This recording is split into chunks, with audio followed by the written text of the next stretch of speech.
বগুড়া সদরের মাটিডালিতে আইএফআইসি ব্যাংকের উপর শাখায় সিন্দুক কেটে ২৯ লাখ টাকা লুট করেছে দুর্বৃত্তরা।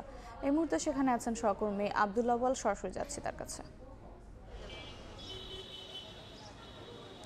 আবারও বগুড়ায় ব্যাংক লুটের ঘটনা ঘটেছে। আজ সকালে এই যে বগুড়া আইএফআইসি ব্যাংক রয়েছে মাটিডালি, এই ব্যাংকটির উপশাখায় 29,40,000 টাকা লুটের ঘটনা ঘটে এবং পুলিশ আমাদেরকে যেমনটি বলছে যে গতকালকে বুধবার এই ব্যাংকে যে 4 জন কর্মরত রয়েছেন তারা এখান থেকে তাদের কাজ শেষ করে চলে যান এবং আজকে যখন তারা সকালে এই ব্যাংকটিতে আসেন এবং তারপরেই এই ব্যাংকে যে সিন্দুকটি রয়েছে সেই সিন্দুকটি কাটা অবস্থায় দেখতে পান এবং সেই সিন্দুকে থাকা 29,40,000 টাকা কিন্তু তারা যখন দেখতে পান যে লুট হয়েছে এবং তারপরে কিন্তু তারা পুলিশকে জানান। এবং দর্শক আপনারা দেখতে পাচ্ছেন যে এখানে কিন্তু ইতিমধ্যেই পুলিশ, র্যাব সহ গোয়েন্দা সংস্থা তাদের কার্যক্রম শুরু করেছে এবং এই যে ব্যাংকের যে উপশাখাটি রয়েছে পুলিশ আমাদেরকে যেমনটি বলছে যে এই উপশাখায় 29 লাখেরও বেশি টাকা থাকলেও কোনো ধরনের কোনো নিরাপত্তা ব্যবস্থা ছিল না এবং যেই ব্যাংকের একজন নিরাপত্তা প্রহরী থাকার কথা সেই নিরাপত্তা প্রহরীও আসলে এখানে ছিল না। পাশাপাশি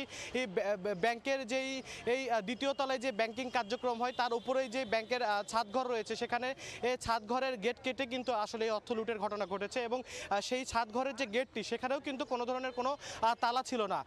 অর্থাৎ পুলিশের পক্ষ থেকে যেমনটি দাবি করা হচ্ছে যে ব্যাংকিং যে ব্যাংক সেখানে কোনো ধরনের কোনো নিরাপত্তা বলয় না থাকার কারণেই আসলে এই লুটের ঘটনাটি ঘটেছে এবং এখন পর্যন্ত ব্যাংকের কোনো কর্মকর্তা আমাদের সাথে আনুষ্ঠানিক কোনো কথা বলেনি এবং এর আগেও বগুড়াতে আরও কয়েকটি ব্যাংক লুটের ঘটনা ঘটেছিল, সেগুলোতে কোনো ধরনের কোনো পুলিশের পক্ষ থেকে আশানুরূপ ফলাফল দেখা যায়নি। এই ছিল বগুড়া থেকে আমার কাছে সর্বশেষ। সরাসরি যুক্ত ছিলাম বগুড়ায়।